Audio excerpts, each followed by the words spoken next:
Welcome everyone in the room and over Zoom. Today we have Jill Jaworski with us. So welcome and the floor Thank is you. yours. Hi, everyone. Hi to everyone in person and online. My name is Jill. I'm part of the training hub with the SciLife Lab. And before I joined from Canada, I was a learning specialist for 6 years. I work in medical education and public health there. And now I'm kind of bridging my career into a more international setting. So I'm pretty excited to be in this building with everyone today. So today we're going to be talking about goal setting, growth mindsets, and how those things can work together. So we'll talk about what is a growth mindset, why is it important, how we can adopt it for ourselves and help encourage it in others, and then how it ties in with goal setting and how those things can mutually support each other. So what is a growth mindset? It's pretty much exactly as you would think that it is. It's the idea that our knowledge, skills, and abilities are not static and they can grow. We can improve them throughout our lives and we can help nurture them through good intent, some tender love and care, but also mindfulness and reflection. So we'll talk about those things today. So there's a lot of idea out there that our knowledge, skills, and abilities, our talents, are things that are innate, that we're born with them, that we're just good at something already, but I don't really acknowledge that there's always opportunity for growth, no matter what it is that you're talking about.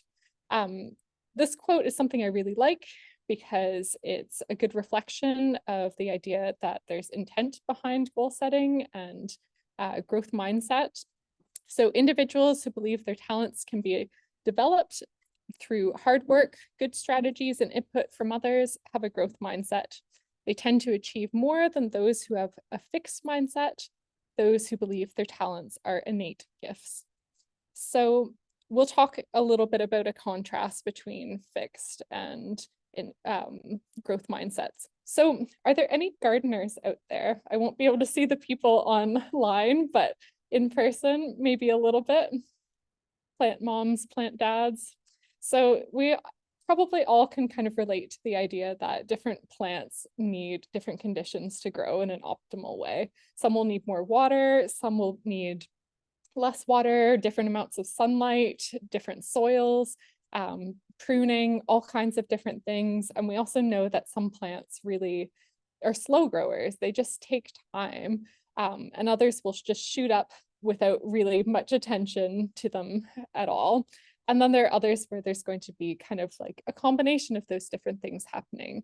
So this is a good analogy for how different goals we have, whatever that might be, have different needs for their growth too. Some things will come more easily than others. Others will need lots of attention, and that care is what we're going to focus on.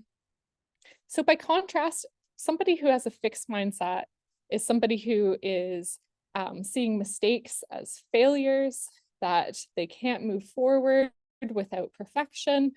These people tend to be very perfection oriented, whereas we can see mistakes as an opportunity as feedback, something that can help us redirect our efforts, recalculate. If you're kind of on a GPS system in your car, having a fixed mindset tends to lend itself towards self-criticism, which promotes lowered self-esteem. These things create demotivation and avoidance towards the activity that you're trying to work on, and can also lead to an unwillingness to try.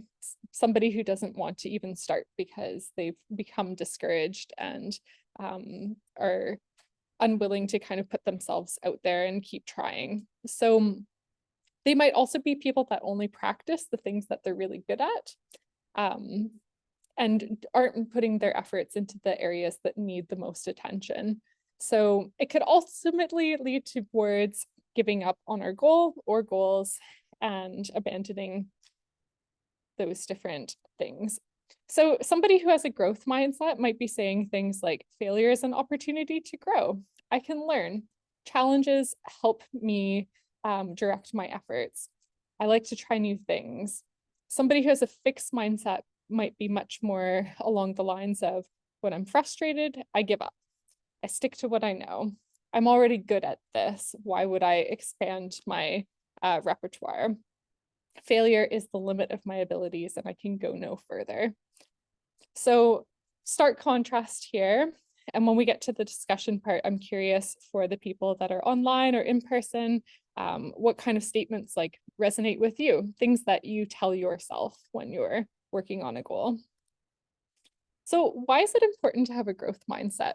It promotes resilience, patience, persistence. It makes the process more enjoyable, and it supports goal setting, which we'll talk about a little bit separately as well.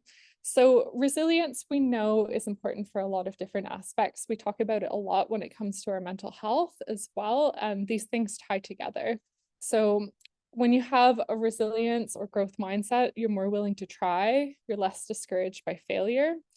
Mistakes and failure are seen as part of that learning process, and that they help guide future efforts and intent.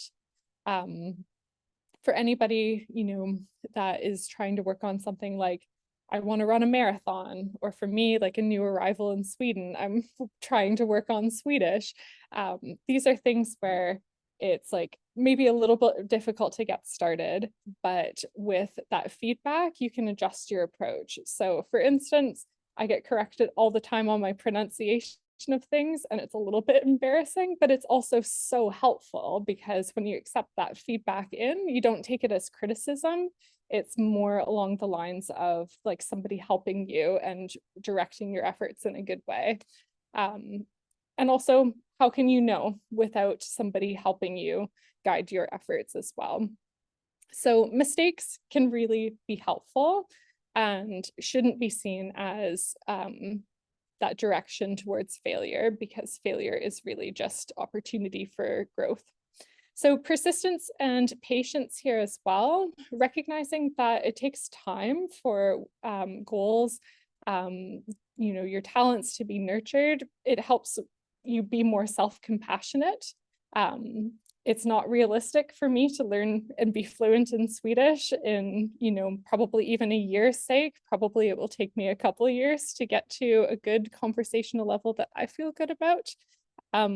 But recognizing that helps me be less hard on myself. If you think about something entirely different as well, again, running a marathon, it's not realistic to say, I'm going to run a marathon by the end of the month. Being realistic and knowing that these things take time to build upon each other, that different kind of sub skills or sub amounts of knowledge, they all build on each other, and you can't necessarily jump to the end before going through all the steps in between. Recognizing that helps you have that patience to know that you're making progress and that those results won't come all at once. It's also more motivating because you have all these little steps in between to say, I did that, I accomplished that, I've worked on that kind of skill or sub-skill, and I'm seeing growth, which helps you want to try again and make a habit of it and stick with that habit. Because you're more motivated and because you have these achievable goals, the process becomes more enjoyable, which helps us really stick with it and be kinder to ourselves along the way. So goal setting is tied in with this here. When you have smarter goals, more targeted goals, these goals help you be more realistic, motivated. They help make sure that your efforts go in the right place. So creating a growth mindset in ourselves and in others looks very similar. So, whether it's you as an individual working on something, or whether it's you as a supervisor or somebody in charge of a lab, or working, outside of your work settings as well, coaching, parenting, practicing reflection is really important to do on a routine basis. And it's also important to do it in a way where you're going to remember it.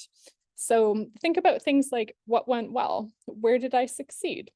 What conditions helped me reach this success? And really pay attention to those things, because again, you can just continue to refine your efforts. Notice when, back to a Swedish example, notice that it's more achievable to have a conversation with somebody that you know rather than, or somebody that is within the kind of the boundaries of what your abilities are for now, because it won't discourage you. You have that trust, but it also helps you feel like it's more kind of accessible to practice. So thinking about this again, the brain has a tendency to more readily remember the bad things. If there's, different people that will say different ratios of it, but maybe a 5-to-1 or a 4-to-1 kind of ratio is what people tend to say, that you need 5 really good things to happen to counteract one bad thing.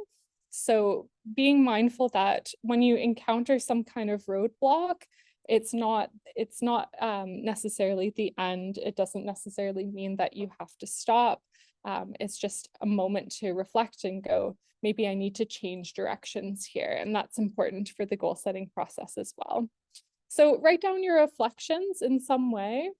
Maybe it's something you do on like your weekly to-do list. I always do my to-do lists on a Sunday so that I can prepare for the next week. That doesn't have to be you, but to think about what went well this week.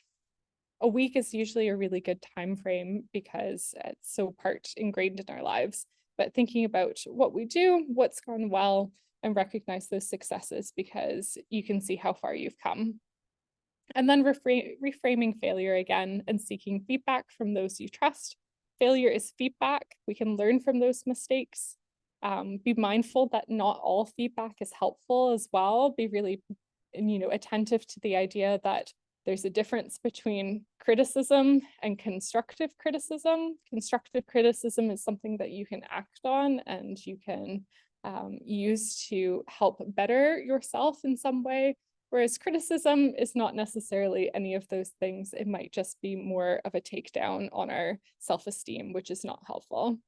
So adjust your goals on an ongoing basis. This is again where I encourage thinking about things on maybe a week by week or a month by month basis, whatever works for you. But life gets in the way as well of our goals. We are not necessarily confined to just our academic or work pursuits. There are all kinds of different factors that happen in our day-to-day lives that will influence our growth on our goals, and that is okay. And it's important to take those things into consideration again, because it's easy to get discouraged, and you have to recognize that sometimes you need to adjust your approach because you need to pay attention to your whole life's work-life balance. So make your goals SMART, and we'll talk about that on the next slide. So SMART goals, I'm sure we know, but specific, measurable, achievable, relevant, time-bound. Make sure that you're using all of those different things. It will really help you make those adjustments as you need to across all the different categories. There's many, many, many different SMART goals, kind of templates online that you can use, and you can customize them exactly how you choose as well. So when you give yourself a SMART goal, you give yourself a better chance of success, and it helps you direct those efforts in the right places. It helps be a tool to measure your progress, and it will help you stay motivated as you see that progress happening. And these factors will synergize so that you'll be more resilient and less self-critical, and help you reach your goals. So some of my tips around using SMART goals are things like doing those reflections, what adjustments need to be made, what aspects need reinforcement, looking for opportunities for support. You might not necessarily have all the tools that you need, and that's why it's important to either share your goals with somebody you trust or look for resources or people or supports that will help you achieve them. And you might have a combination of those different supports and need different supports at different times. So can you get coaching, a mentor, resources, or guidance as input towards your goal setting?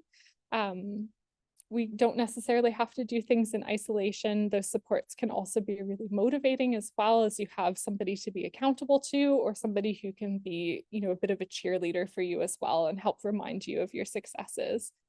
reflect on your progress, and seeing growth is motivating. And I always encourage people to think about when they're actively working on a goal, trying to tap into those states of deep work and flow, being focused, being really purposeful with your time, you know, a challenge that's at the right level so that you feel motivated to achieve it, but it's not so far beyond your capacity that it's not reachable. Those micro goals will help tap into that. Setting up time for regular practice so that you stay accountable to yourself, but also because habits build upon each other, and the way that we learn is always reinforced by having practice in a routine way. And if you can, set yourself up for having immediate feedback so that the next time you go to practice, you have another set of feedback to work on specifically as well. So thank you for listening. I'm not entirely sure where I'm at in the 20 minutes, but I think I'm pretty close. We have some reflection time now, and I'm very happy to talk more about goal setting and growth mindsets, but for now, I think we will pause. So thank you.